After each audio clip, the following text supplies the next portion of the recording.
sing serem pas malam itu sih Jan. Iya. Sorak-sorai itu kan apa wujudnya gambarannya itu kayak pesta apa kan kita nggak tahu toh di alam sana tuh. Kembali semua menuju air terjun dan terlihatlah anak Bu Ratmi yang berumur 5 tahun muncul di permukaan dengan wujud yang sangat sudah pucat membiru dan kulit yang sudah mengelupas. Waktu berlalu, ternyata selama 1 bulan itu desa ini menjadi mencekam. Ibu Ratmi mendatangi semua rumah yang ia hutangi, mengetuk satu persatu pintu para tetangga dan akhirnya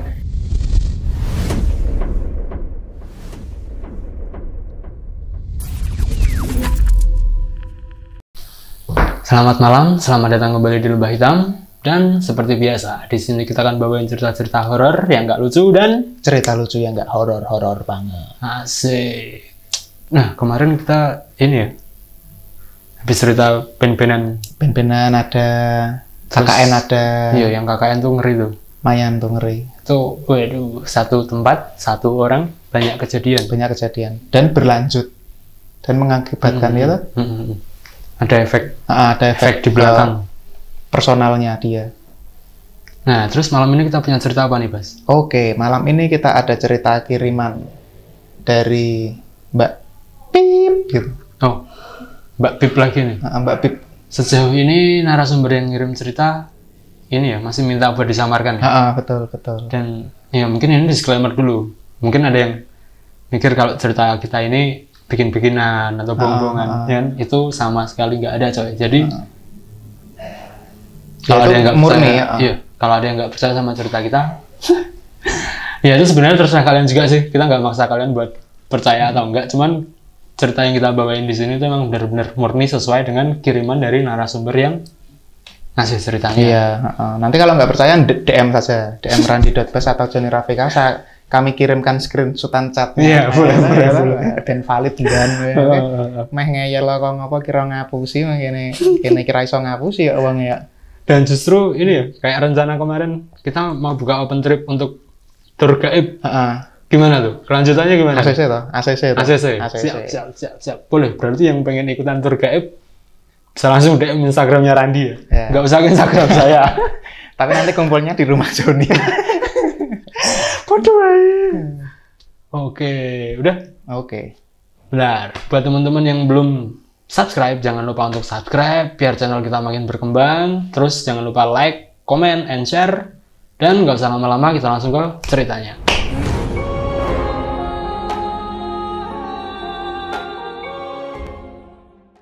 Oke, jadi ini kiriman cerita dari Mbak R ya. Saya akan membacakannya seperti episode yang lalu. Kok teko-teko wis ono Mbak R? Urung persetujuan. Oh iya, Mbak Pip. Dikatik ya? Iya. Dikat. Ora usah. Tetap Mbak Pip. Mbak Pip. Mbak Randi kan ya saya. Iya. Mbak Pip. Orang soalnya ini judulnya Ibu Ratmi kan R.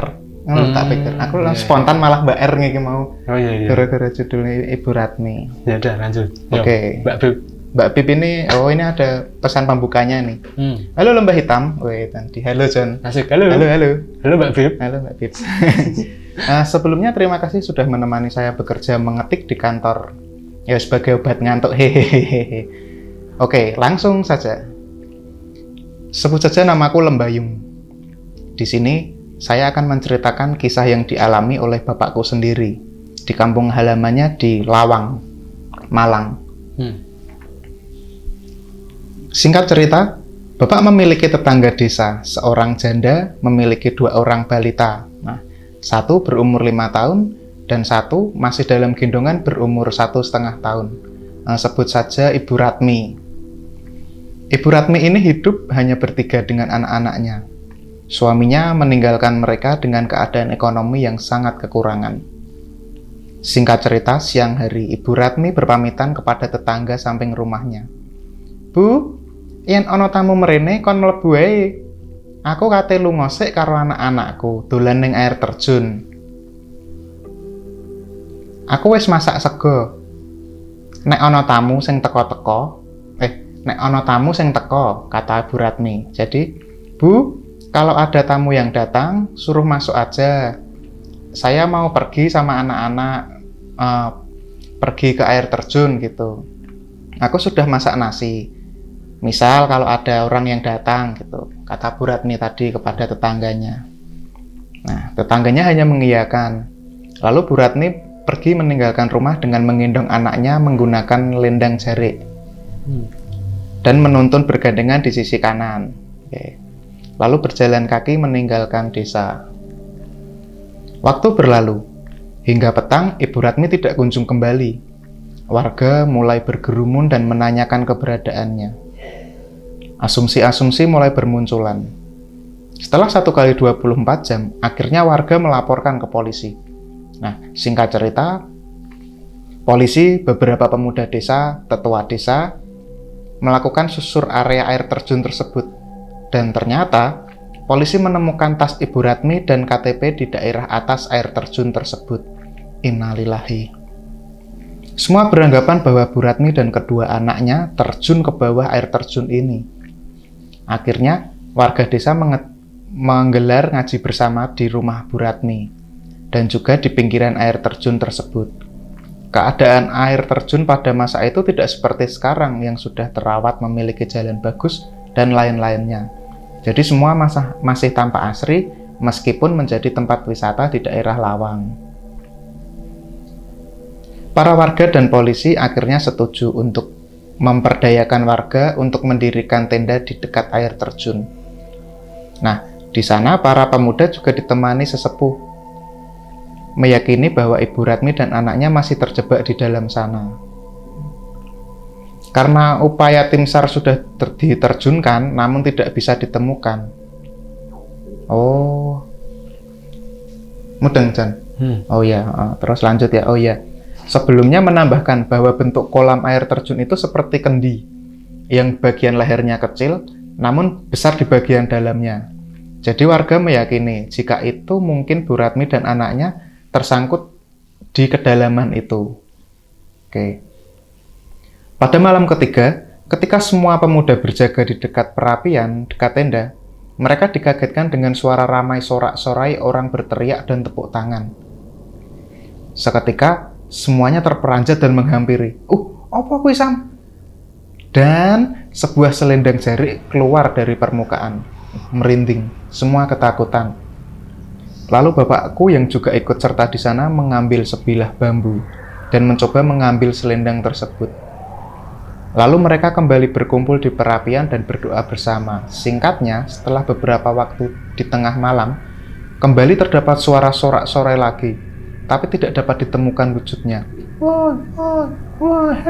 Bersaut-sautan dan juga tepukan tangan riuh. Kembali semua menuju air terjun dan terlihatlah anak Bu Ratmi yang berumur 5 tahun muncul di permukaan dengan wujud yang sangat sudah pucat membiru dan kulit yang sudah mengelupas seperti itu. Singkatnya, ketika hari mulai terang, para warga mulai gotong royong mengangkat mayat tersebut dengan menggunakan bambu, dengan ya barang yang ada dan disiapkan warga. Namun naas, ketika mayat sang ibu diangkat, dengan jalan yang naik dan terjal bebatuan, mayat sang ibu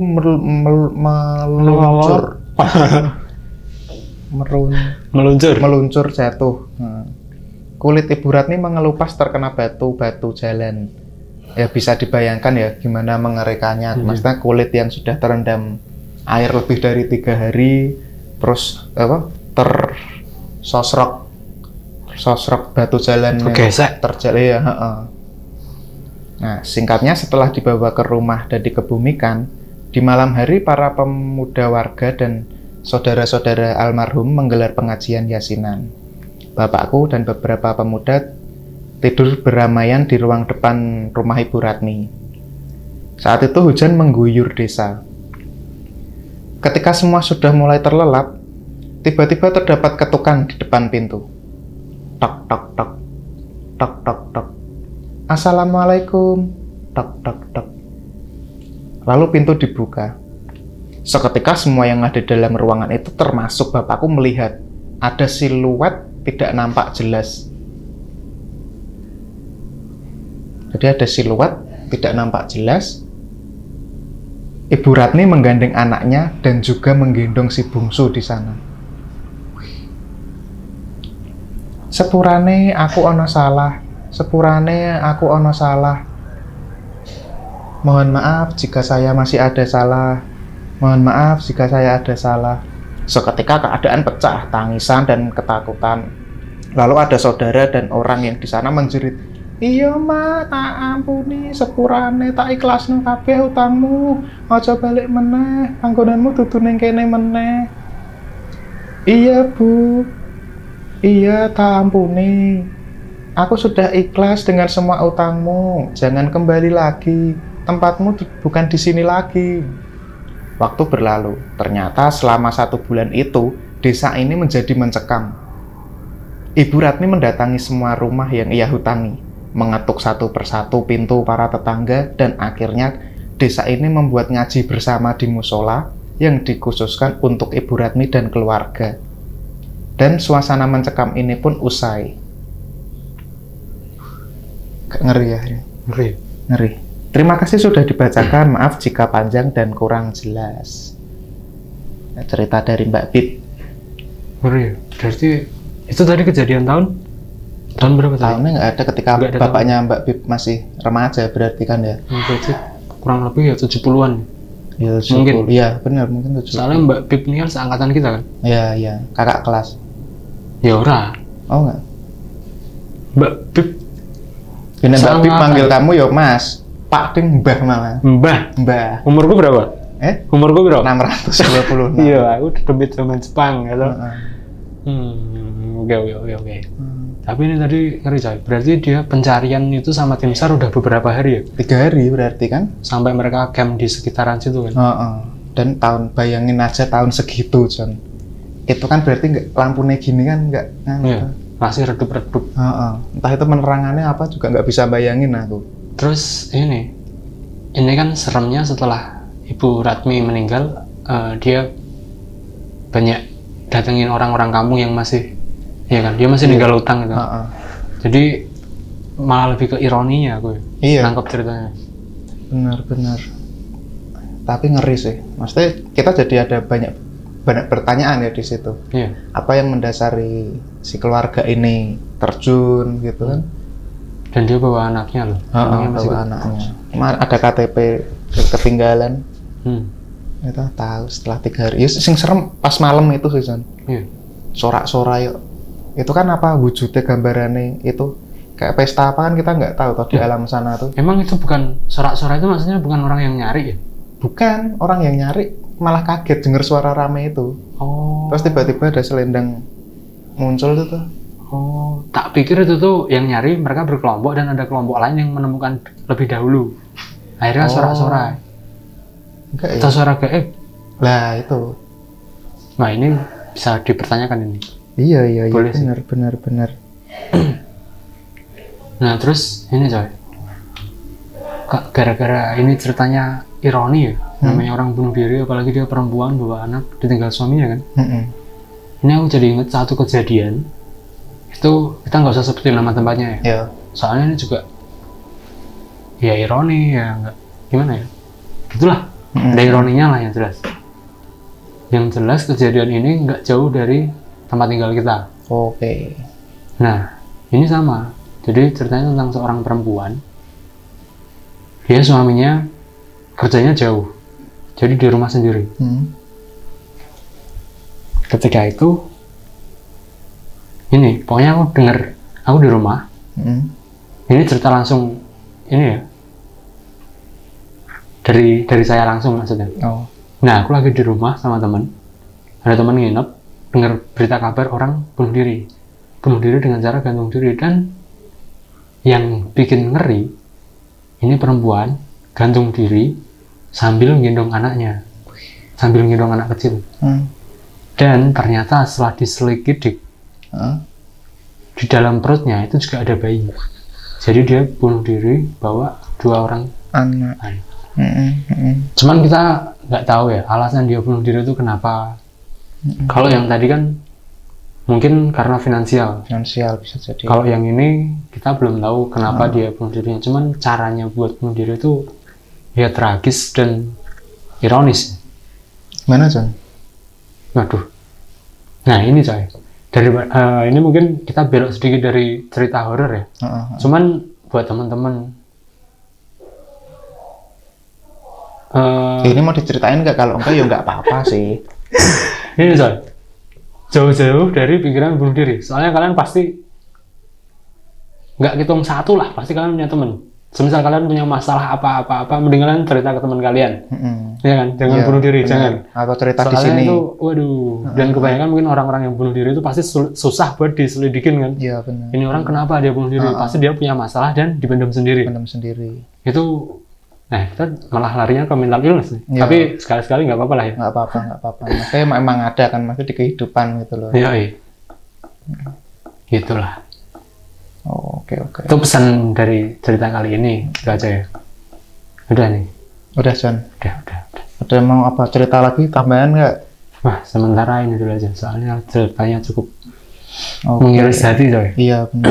Nah, yang penting buat teman-teman di rumah yang punya cerita, jangan lupa buat kirim ceritanya ke alamat yang ada di bawah, atau bisa DM langsung ke Randi.Bas atau Johnny Rafika. Dan jangan lupa like, comment, dan subscribe. Terus sampai jumpa di episode selanjutnya.